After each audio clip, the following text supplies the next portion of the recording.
శుక్లాంబరధరం విష్ణుం శశివర్ణం చతుర్భుజం ప్రసన్నవదనం ధ్యాయేత్ సర్వవిఘ్నోపశాంతయే. 13వ అధ్యాయం. శివుని అష్టమూర్తుల మహత్యం. అనంతరం సనత్కుమారుడు, ఓ నందికేశ్వర, అష్టరూపంలో గల శివుని యొక్క మహత్యం వచింపుడు అని ప్రార్థించను. సనత్కుమారుని వినతికి నందికేశుడు ఇట్లు చెప్పెను: బ్రహ్మకుమార, ఈ జగత్తు సర్వమునా వ్యాపించి ఉన్న పరమేష్ఠియగు శివుని అష్టమూర్తుల మహత్యం తెలుపుతున్నాను వినుము. సర్వచరప్రాణులకు సృష్టికర్త, లోకపాలకుడగు శివుని సర్వశాస్త్రములను మధించిన విద్వాంసులు శర్వుడు అంటారు. శర్వునికి వికేసి అను ఆమె పత్ని. పరమేష్ఠియగు శివుడు విశ్వంభరుని రూపంలో ఉండును. అంగారకుడు ఆయన పుత్రుడు. వేదవాదుల చేత శివభగవానుడు భవుడు అని పిలువబడుతున్నాడు. ఆ మహాత్ముడే విశ్వపాలన నిర్వహించును. ఆయన పత్ని ఉమాదేవి. పుత్రుడు శుక్రుడు అని విద్వాంసులు తెలుపుదురు. ఆ శివుడు సప్తలోకముల యందును వ్యాపించి ఉండును. ఆయనయే సర్వలోకములకు ఏకైక రక్షకుడు. విద్వాంసులు ఆయన అగ్ని యొక్క రూపమునందును పశుపతి రూపమందును స్మరించుకొనుచుందురు. ఆ అగ్ని రూపాన గల పశుపతి భార్య స్వాహాదేవి. ఆయన పుత్రుడే షణ్ముఖుడు అని పండితులు తెలుపుదురు. ఆయన సర్వలోకముల యందును వ్యాపించి ఉన్నాడు. ఆయనయే శరీరధారులందరినీ భరించేవాడు, పోషించేవాడు. విద్వాంసులు వాయు రూపాన గల శివుడు ఈశానుడని చెబుతారు. ఆయన సర్వజగత్తుకు కర్త. ఆయన పత్నియే శివ. పుత్రుడు కామదేవుడు. అతడు చరాచర సర్వులను కోరికలను తీర్చును. ఆకాశ రూపాన గల శివభగవానుడు విద్వాంసుల చేత భీముడు అని చెప్పబడను. ఆయన ప్రాణుల అన్నింటి యొక్క కామనలు తీర్చును. దశ దిశలను ఆయన భార్యలు అని విద్వాంసుల చేత చెప్పబడను. సర్గుడు ఆయన పుత్రుడు. శివభగవానుడు సూర్యరూపమందు అందరికీ విభూతిని కలిగించువాడు. భక్తిముక్తులు సమకూర్చువాడు. అతడు దేవతల చేత రుద్రుడు అని చెప్పబడను. సూర్యాత్ముడకు రుద్రుడు తన భక్తులకు భక్తిని, ముక్తిని ప్రసాదిస్తున్నాడు. ఈ రుద్రుని పత్ని సువర్చలాదేవి. శనేశ్వరుడు ఆయన పుత్రుడే. చంద్రుని పత్ని రోహిణి. ఆయన కుమారుడే బుధుడు. విద్వాంసుల చేత రుద్రమహాదేవుడు యజమానుడి రూపంలో ఉగ్రుడు అని చెప్పబడను. ఇతరులు ఆయన్ను ఈశానుడు అని కూడా అంటారు.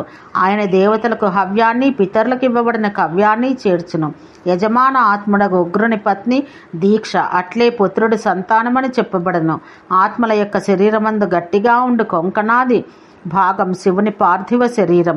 ప్రతి శరీరమందును దేవతలకు అధిపతియగు శివుడు ఉండును.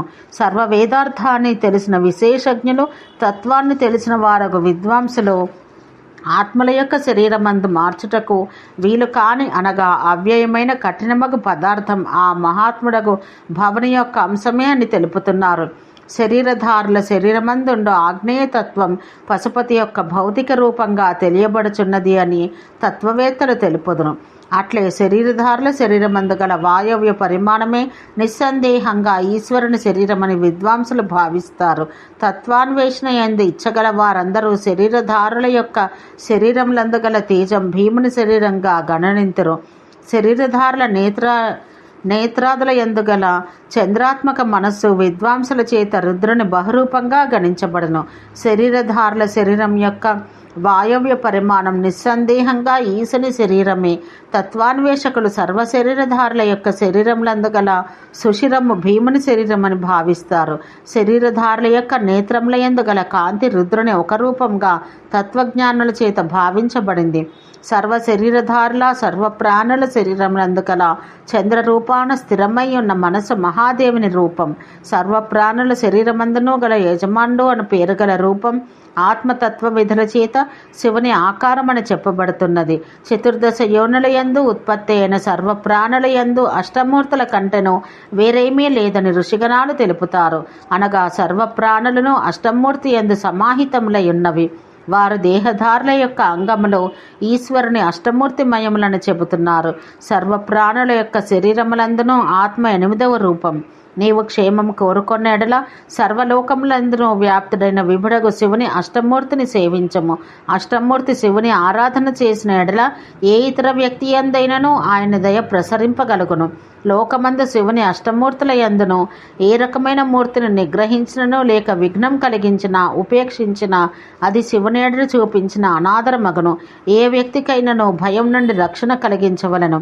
అది అష్టమూర్తి శివునికి కల్పించిన రక్షణతో సమానం అని నిశ్చితంగా తెలియవలను. శివుని అష్టమూర్తులు మహత్యము అను 13వ అధ్యాయం సమాప్తం. ఓం శాంతి శాంతి శాంతి.